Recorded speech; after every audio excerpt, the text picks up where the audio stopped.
Non, vous ne me verrez jamais changer, beaux yeux qui m'avaient appris à aimer.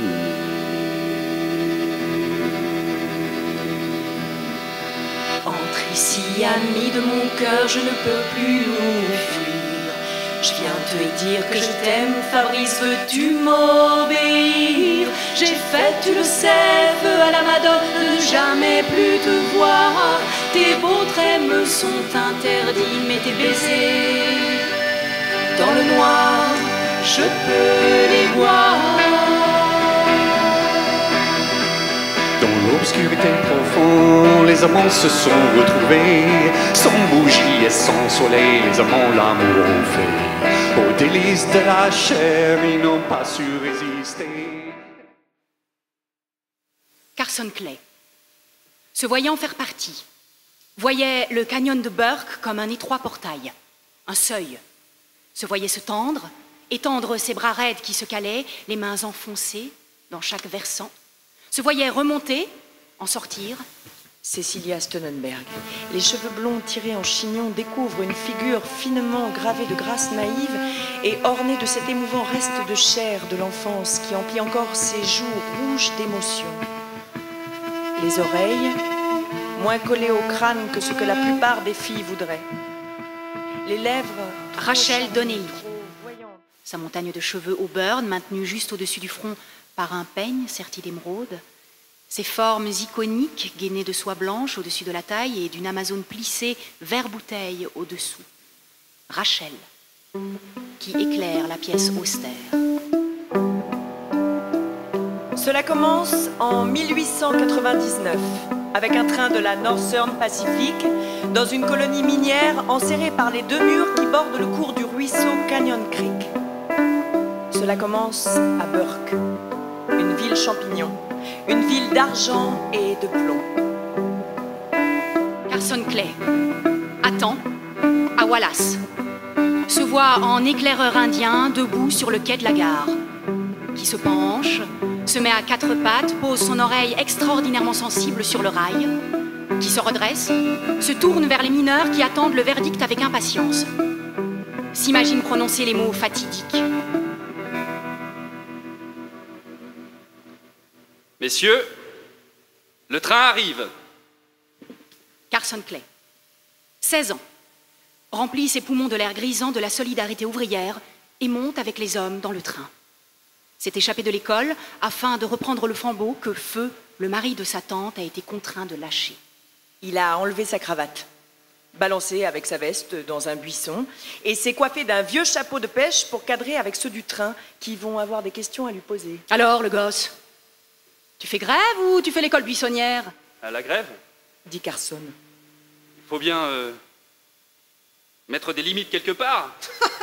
Ce qui provoque un éclat de rire chez les mineurs. Ça alors, le gosse veut mettre des limites. Pourquoi? À quoi? À la tyrannie. Ce qui provoque un deuxième éclat de rire chez les mineurs. Ah ben bonne nouvelle les gars. S'ils essaient de nous noyauter avec des bleus comme ça, faut croire que ça va pas trop mal pour nous. Ils ont dû gratter le fond du panier pour nous dénicher celui-ci. Le garçon est effectivement trop peu discret pour un espion. Avec ses nippes élégantes, avec ses yeux pleins d'espoir, ses petites mains lisses, sa peau parfaite. Carson Clay, sans les vapeurs aigres de l'alcool qui se mêlent à celles de la sueur dans ce wagon de marchandises. N'aime pas le ton insolent de son interrogateur, mais il n'a pas suffisamment compris ses propos pour pouvoir formuler une riposte convenable. Peut-être quelle mine, le gosse? La Tiger Portman. Eh ben, regarde-moi ça. Ce bon vieux Jack qui a amené cette petite femme pour faire le voyage avec nous. Carson regarde à droite et à gauche. Il ne voit pas de femme dans le wagon. Plusieurs hommes comprennent que Carson n'a pas compris. Cela donne lieu à une autre salve de rire. Faut pas l'embêter, le gosse. Il fait grève à Tiger Pullman. Sans blague. Alors, qui c'est qui va nous tricoter nos chandails d'hiver si les demoiselles se mettent à faire grève? Carson Clay n'arrive toujours pas à décrypter l'affront, mais piqué par le sourire goguenard de l'homme, se compose un air renfrogné. Hé, Jack, tu veux la partager avec nous? Putain, je vous jure, j'ai pas été me faire débourber depuis que Molly Bidam elle-même a été mise à la retraite. Oh, ta gueule, Hank. T'as trop bu. Carson voit enfin une ouverture, Ouais, dit-il en hochant la tête. Ouais? Elle a dit... Ouais?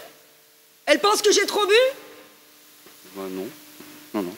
Répond le garçon, mais il ne peut pas en rester là. Il n'a plus que sa fierté et elle a été gravement touchée. Non, mais toi, tu peux aller au diable. Encore un grand éclat de rire inexplicable, une volée d'aiguilles qui pique ses tympans et qui, pire, tiennent lieu de défi au mineur qui colle à présent son visage contre le sien. Hé! Tu veux me répéter ça? Un petit postillon parti avec le mot « ça » atterrit sur la joue du garçon. Carson résiste à la tentation de lever un doigt à l'endroit où sa peau a été souillée, se voit plutôt envoyer un crochet du droit sur la mâchoire de cet ivrogne. Mais ça suffit. Allez, laisse tomber, Hank. Et toi, le gosse, tu vas rentrer à Wallace. On a des choses à faire, ok? C'est pas pour toi, hein? Carson Clay refuse de bouger. Je veux y être. Soit. Mais tu vas descendre de ce train tout de suite, et je crois que si tu descends tout seul, tu vas trouver ça un peu plus agréable que de te faire jeter. Il appuie une main solide sur l'épaule du garçon, discrète, mais sans ambiguïté quant à sa force et son intention. Carson regarde autour de lui, fait un rapide calcul et saute du wagon. Carson Clay se tient à côté de la voie ferrée, regarde le train partir vers l'ouest, attend que le battement de son cœur ralentisse, commence à marcher, va suivre les mineurs à qui toute la vallée d'argent appartient aujourd'hui. Carson Clay va suivre les mineurs partis à la recherche du courage liquide. Alors, dernière tournée, vous nous débarrassez le plancher!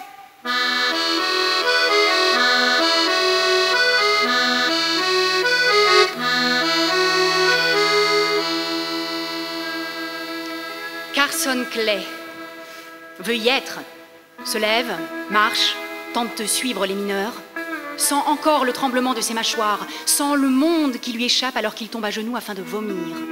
Encore. Oh mon Dieu. Il n'a presque plus rien à rendre à part la douleur de ses tripes et la bile de ses boyaux. La bile qui brûle. Carson Clay, de retour dans l'Idaho, dans la maison des travailleurs finlandais à Enaville, avec sa tante Rachel. Les gens souffrent encore de la chaleur intense de la journée. Les femmes y sont largement majoritaires et elles sont groupées avec quelques hommes en demi-cercle autour de William D. Haywood à l'écouter discourir.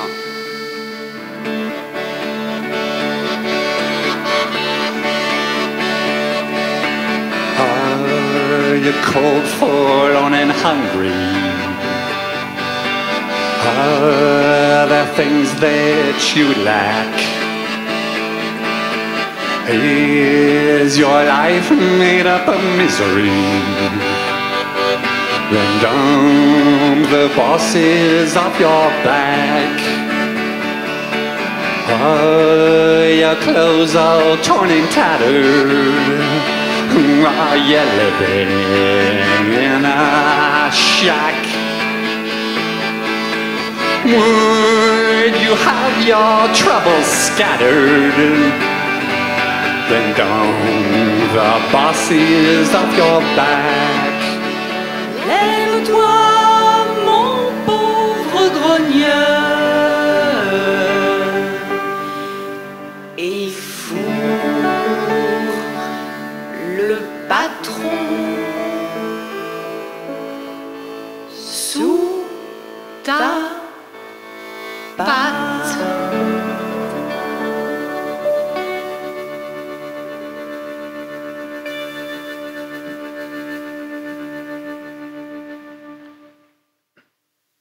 Le 30 décembre 1905, Frank Stonenberg rentrait chez lui pour la dernière fois.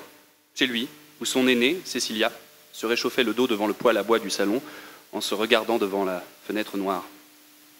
Alors qu'il arrivait à la portière, tendait la main et tirait le loquet glissant qu'il ouvrait, et que la fille entendit une détonation assourdissante et vit son reflet voler en éclats. Père,